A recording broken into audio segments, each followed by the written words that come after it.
Dear student, कल हमने आपको सिलेबस के बारे में डिस्कस किया और आज हम हमारे सिलेबस में जो निश्चित है, निर्धारित है वॉइसेस, इसको हम पैसिव वॉइस के नाम से भी जानते हैं।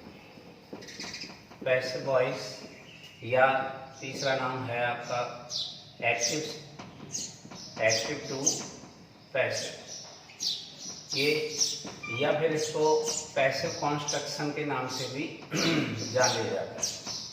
पैसिव कॉन्स्ट्रक्शन ये हमें किसी भी नाम से इसको कह लीजिए, बात एक ही है। वॉइसेस कह लो, पैसिव वॉइस कह लो, एक्टिव टू पैसिव कह लो, पैसिव कॉन्स्ट्रक्शन कह लो। ये हमारे सिलेबस में 2 मार्क्स एंड 2 नंबर के हैं और 2 क्वेश्चन इसमें पूछे जाते हैं। सबसे पहले तो हमें ये जानकारी होनी चाहिए कि एक्टिव वॉइस किसे कहा जाता है और पैसिव वॉइस किसे कहा जाता है। एक्टिव वॉइस जिसका हिंदी शाब्दिक अर्थ होता है कर्तरी वाच्य।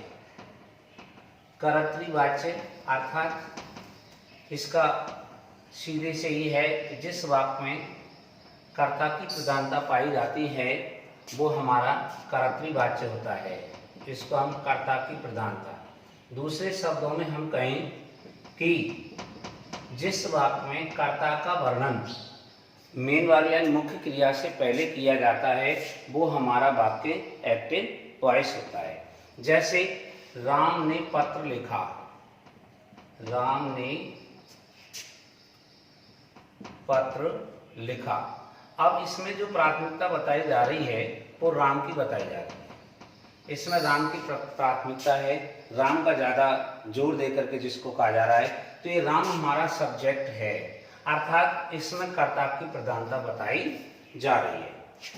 दूसरा आता है हमारा पैसिव वॉइस। पैसिव वॉइस किसको कहेंगे? पैसिव वॉइस का शाब्दिक अर्थ होता है कर्मवाच्य। पैसिव वॉइस का शाब्दिक अर्थ होता है कर्मवाच्य। कर्मवाच्य का मतलब जिस वाक्य में कर्ता की प्रधानता न होकर कर्म की प्रधानता होती है, कर्म की प्रधानता, वो हमारा पैसिव वॉइस कहलाता है। हमारे बोर्ड जैसे अब हम इसको लिखेंगे तो ये लिखा जाएगा पत्र राम के द्वारा लिखा गया। करने वाला तो राम ही है, परंतु इस वाक्य में प्राथमिकता राम की ना दे करके प्राथमिकता दी जा रही है पत्र की, अर्थात पत्र का वर्णन जो है, पत्र पर ज्यादा जोर दिया जा रहा है, इसमें पत्र की प्रधानता बताई जा रही है, तो इस वजह से हम इस वाक्य को पैसिव वॉइस कहेंगे। हमारे बोर्ड में एक्टिव से पैसिव चेंज करने के लिए ही आता है। एक्टिव से पैसिव में ही चेंज करेंगे, ना कि पैसिव से एक्टिव में। एक्टिव से पैसिव में चेंज करने के लिए हमसे पूछता है, और हम जब एक्टिव से पैसिव में चेंज करेंगे तो उसके लिए मैं आपको एक बात बताऊंगा। एक्टिव टू पैसिव में चेंज करने से पहले कुछ बातें हैं जिनको हमें ध्यान रखना है। सबसे पहली बात, एक्टिव से पैसिव में ले जाने के लिए एक्टिव टू पैसिव,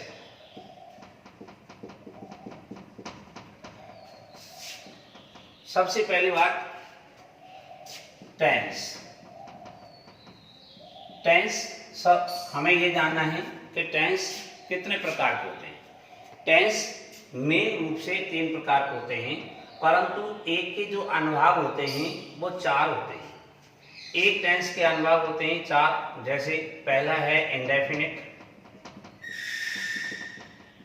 दूसरा है कंटिन्यूअस, तीसरा है परफेक्ट और चौथा है परफेक्ट कंटिन्यूअस। Perfect continuous. अब हमें ये देखना है यहाँ इनको बताने का मतलब क्या है।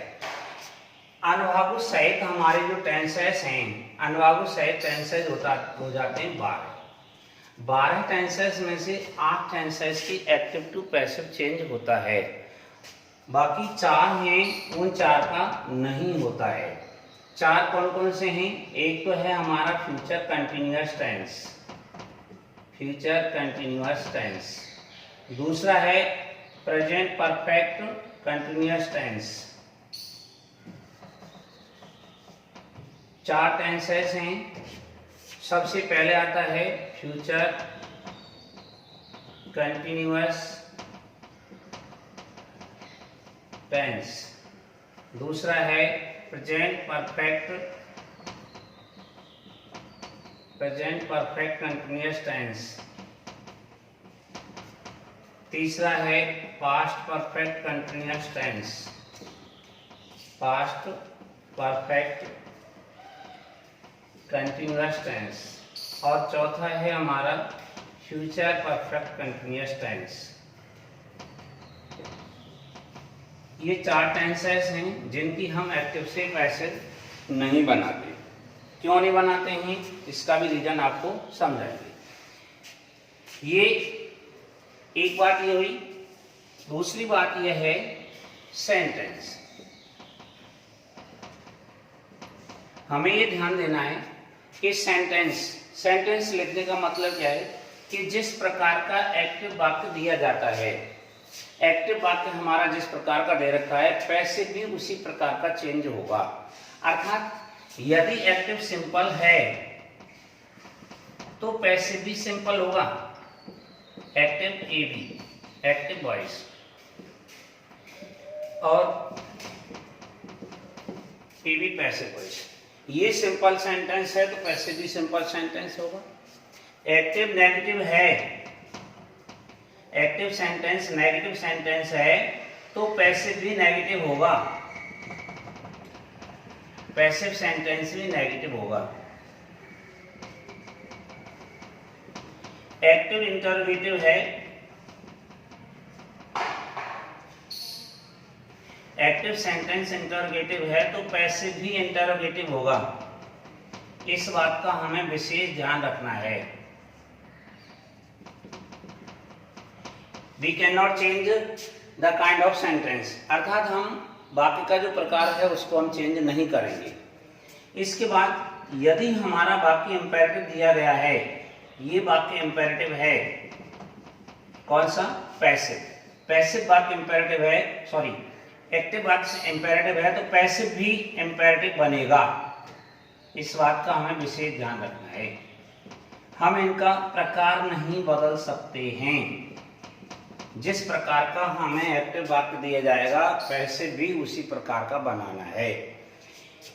इनको विशेष ध्यान रखना है क्योंकि इन्हीं में से पूछा जाता है, इन्हीं प्रकार के वाक्यों में से पूछा जाता है कैसे क्या होता है क्या नहीं होता है। ये मैंने आपको एक्टिव टू पैसिव चेंज करने से पहले कुछ बातें हैं जिनको आपको ध्यान देना है।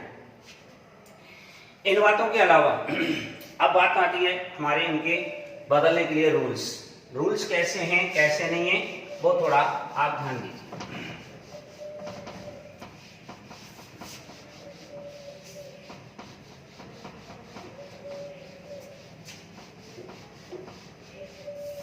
सबसे पहले हम यहां लेते हैं एक सिंपल सेंटेंस का फॉर्मूला लिखते हैं।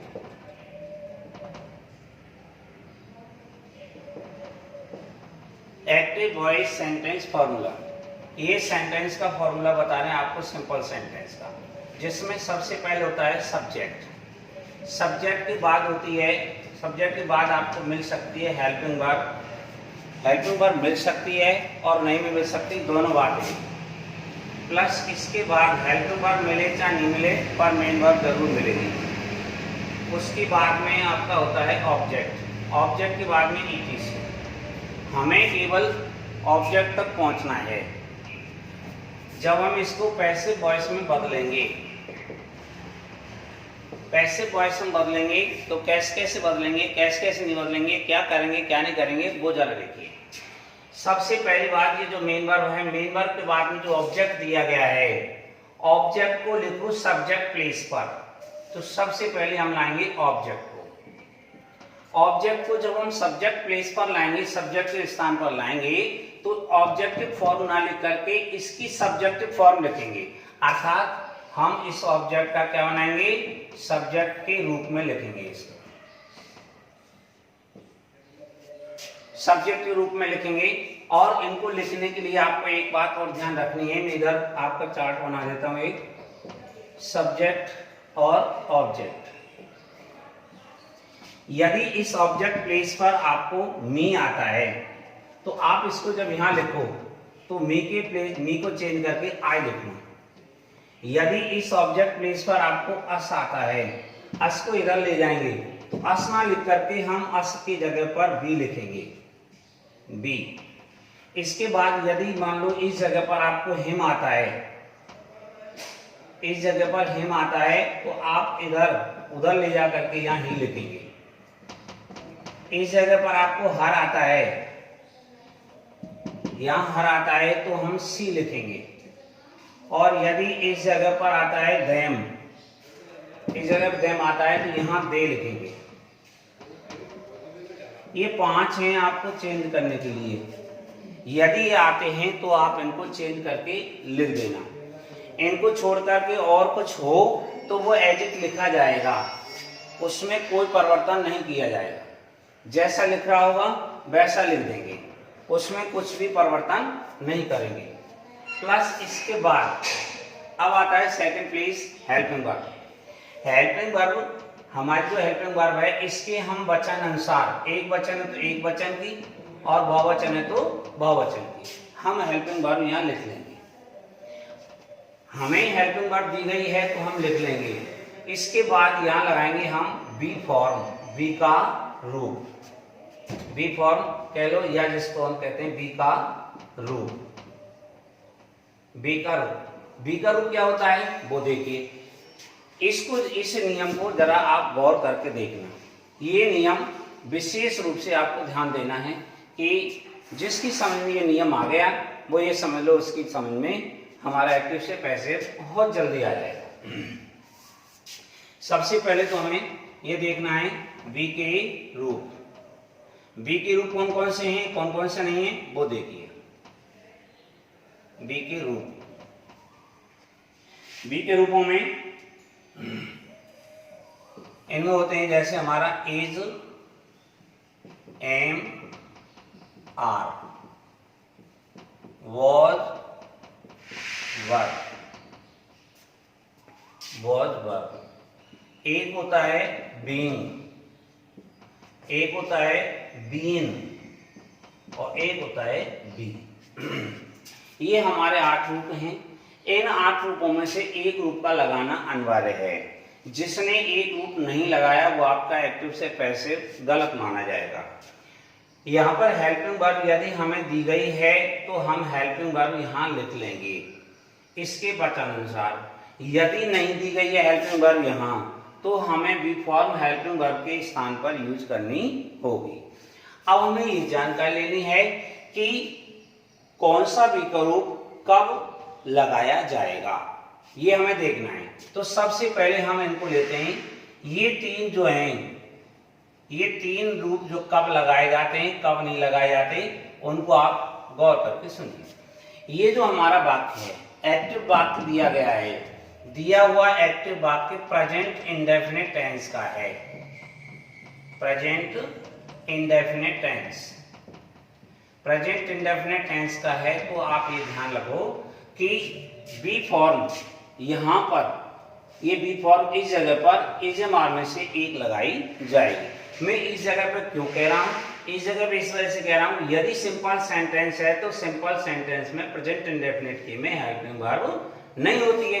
हेल्पिंग वर्ब नहीं होती है तो हम मेन वर्ब के आधार पर, मेन वर्ब के आधार पर बी का रूप लगाएंगे।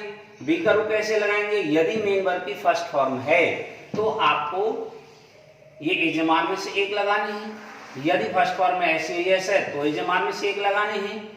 और इस जगह पर सपोज वाक्य हमारा नेगेटिव है तो यहाँ पर हमें हेल्पिंग वर्ब में क्या दिया जाएगा, डू डज दिया जाएगा। डू डज को हटा करके हमें इजमार का यूज करना होगा। इसके बाद ये आते हैं हमारे अगले आते हैं कौन से, कि वाज वर। वाज वर्ब का यूज किया जाता है पास्ट इंडेफिनिट टेंस में। यदि दिया हुआ वाक्य पास्ट इंडेफिनिट टेंस का है तो आप लोगों को वाज वर्ब का प्रयोग करना होगा। वाज वर्ब कब लगाए जाएंगे, अर्थात इस जगह पर हेल्पिंग वर्ब या तो डिड, तो हम डिड को हटा करके वाज वर्ब लगा देंगे, या फिर देखेंगे मेन वर्ब की सेकंड फॉर्म है तो हम वाज वर्ब में से एक लगा देंगे। ये हमें यूज करना होगा। इसके बाद अगला आता है हमारा बीइंग। बीइंग का यूज कब करेंगे, बीइंग का यूज जब करेंगे कि जब हमारा दिया हुआ वाक्य प्रेजेंट या पास्ट कंटिन्यूअस का हो। फ्यूचर कंटिन्यूअस की तो जैसे मैंने बताया फ्यूचर कंटिन्यूअस की एक्टिव टू पैसिव नहीं बनती है, तो यहाँ पर हम देखेंगे यदि दिया हुआ वाक्य प्रेजेंट या फ्यूचर कंटिन्यूअस का है, प्रेजेंट या पास्ट कंटिन्यूअस का है, तो हम बी फॉर्म बीइंग लगाएंगे। इसके बाद अगला आता है हमारा बीइंग। बीइंग का यूज करेंगे परफेक्ट टेंस में। परफेक्ट टेंस तीनों में से कोई सा भी हो, चाहे आपका पास्ट परफेक्ट हो, चाहे प्रेजेंट परफेक्ट हो, चाहे आपका फ्यूचर परफेक्ट हो, सबके लिए परफेक्ट टेंस में बीइंग का यूज किया जाएगा। बाकी और जितने भी जो रह गए उन सब के लिए बी लगाया जाएगा। जैसे फ्यूचर इंडेफिनिट है, जैसे मॉडल है, मॉडल के साथ में, यानी जितने प्रकार के इनको छोड़ करके, ये जो हमने बताया आपको, इनको छोड़ करके जो कुछ भी बचता है उन सब में ये बी लगाया जाता है, बी फॉर्म का यूज किया जाता है। मॉडल के साथ हम बी लगाते हैं। हमारे टू इन्फिनेटिव का पैसिव बनाना हो तो उसमें बी लगाते हैं, लाइट वाले का बनाना है तो बी लगाते हैं, सबका अलग अलग होता है। तो अब हम यहाँ देखेंगे, ये मैंने आपको बताया, इसको चाहे हम दूसरे प्रकार से और समझिए, दूसरे प्रकार से और समझेंगे, कैसे समझेंगे कैसे नहीं समझेंगे वो देखिए।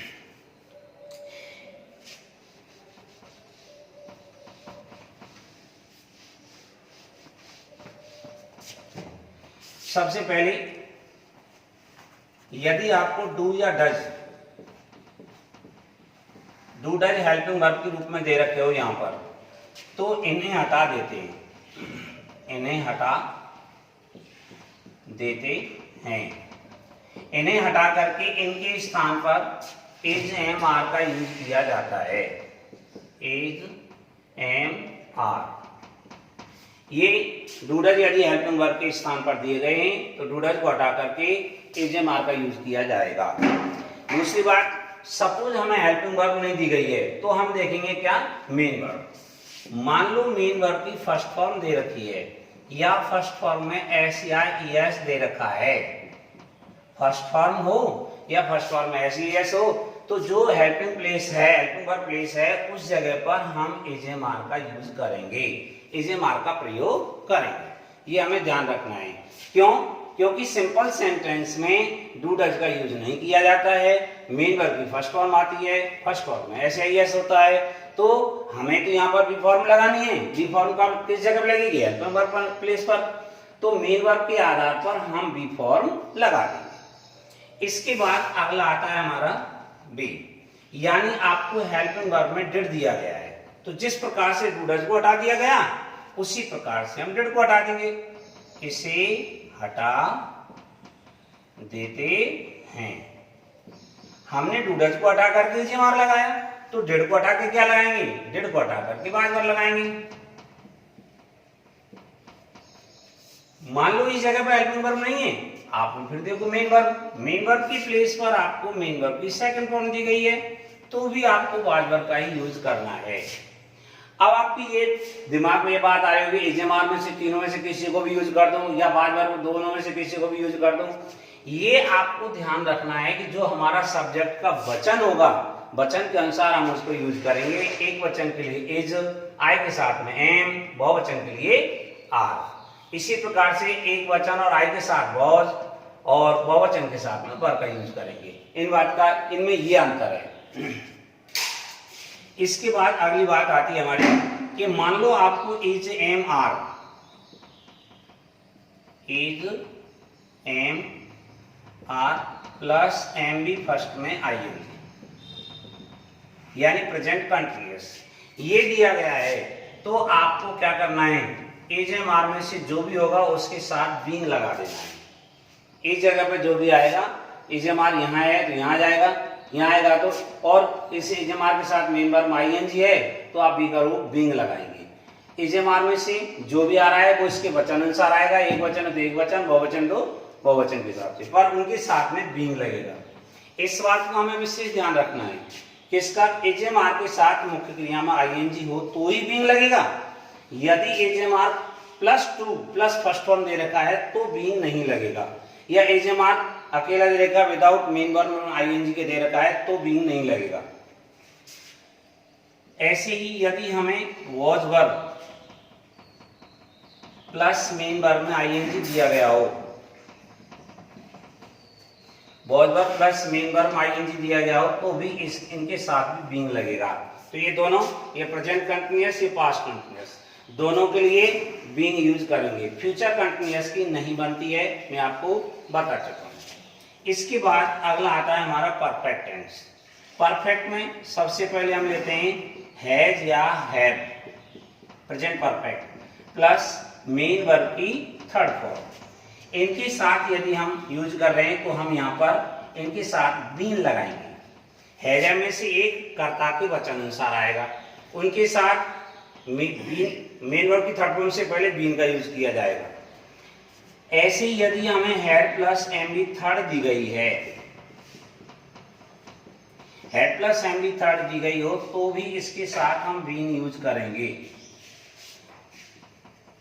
अगला आता है हमारा विल हैव या shall have plus MD third दी गई हो, और ये निश्चित नहीं है कि विल हैव या शैल हैव हो, मॉडल प्लस हैव लगा हुआ हो और थर्ड फॉर्म हो, तो जो भी मॉडल होगा हम मॉडल चेंज नहीं करेंगे। केवल हमें ये ध्यान रखना है कि मॉडल के साथ है प्लस थर्ड फॉर्म है तो हम बी का रूप बीन ही लगाएंगे। इस बात का विशेष ध्यान रखना है। प्लस अगली बात आती है हमारा, अगला आता है कि अकेला मॉडल दिया गया है नहीं है, और मॉडल के साथ मेन वर्ब की फर्स्ट फॉर्म है, तो हम मॉडल के साथ यूज करेंगे बी। हमारे इंपेरेटिव सेंटेंस हैं उनमें भी हम बी यूज करते हैं। यानी जितने प्रकार के और वाक्य रह जाते हैं इनकी तो फिक्स टर्म्स एंड कंडीशंस हैं, ये 7 रूप होंगी।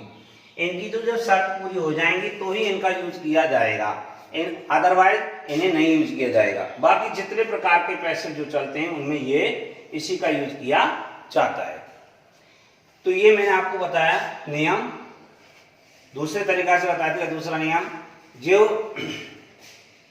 जो बच्चा ये नियम यूज करना सीख जाएगा उसके लिए एक्टिव टू पैसिव बहुत इजी है।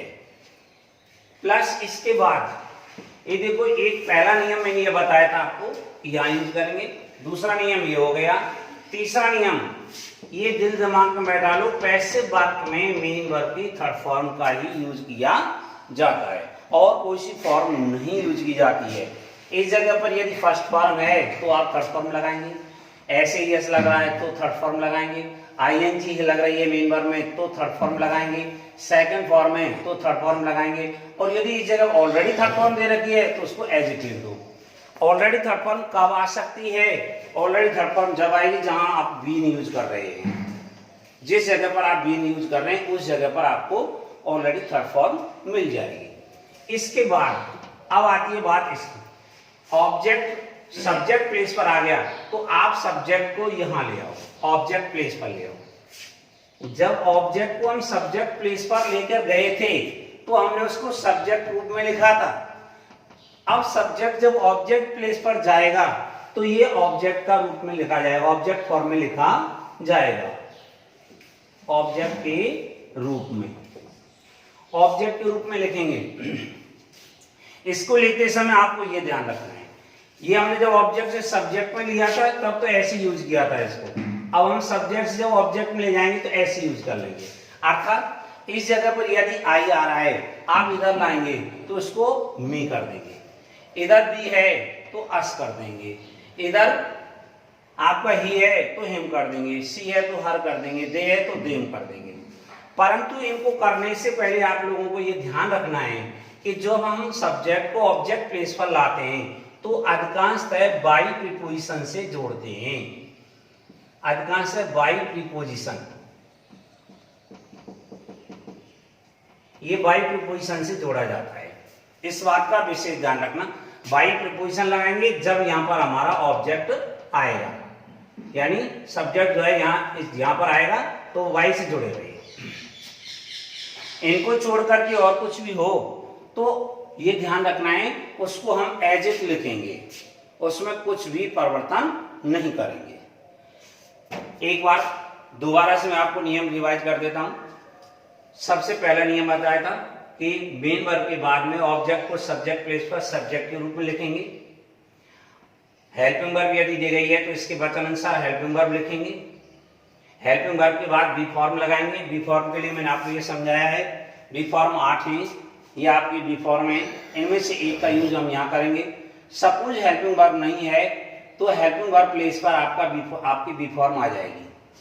इसके बाद बी फॉर्म लगाने के बाद मेन वर्ब की थर्ड फॉर्म लिखेंगे, और जैसे मेन वर्ब की थर्ड फॉर्म लिख जाएगी, सब्जेक्ट को अधिकांशतः बाई प्रीपोजिशन से ऑब्जेक्ट के रूप में लिखेंगे।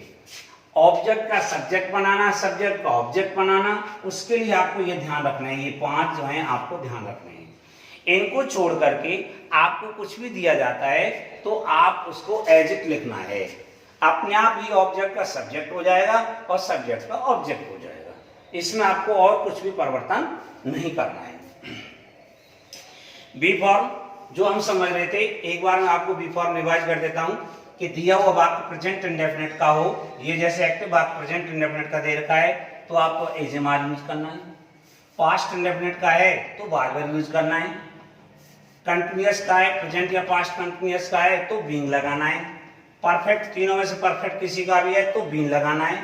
बाकी और जितने मॉडल है और जितने सेंटेंस रह जाते हैं सबके साथ में बी का यूज करेंगे।